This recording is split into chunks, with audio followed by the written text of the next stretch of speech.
In this video, I'm going to show you how to turn off two-step authentication on Google.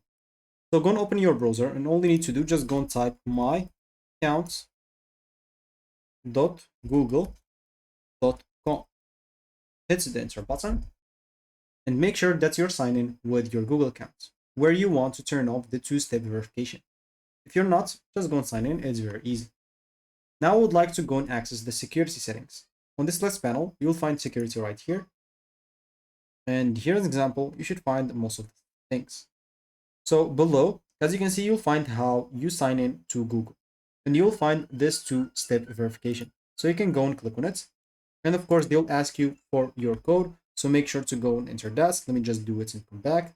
So once you do so, you should find an example, this turn off two-step verification right away. All you need to do, just go and click on it. And as you can see, turn off two-step verification will remove the extra security on your account. So all you need to do, just go and click on turn off, and it should be turned off.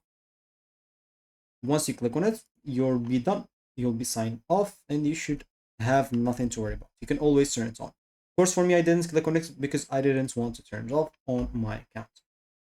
So you'll have just to keep in mind that this make your account secure. So consider using a strong password and enabling alerts for suspicious activities. So that should be it for me in this video. Thank you for watching, and goodbye.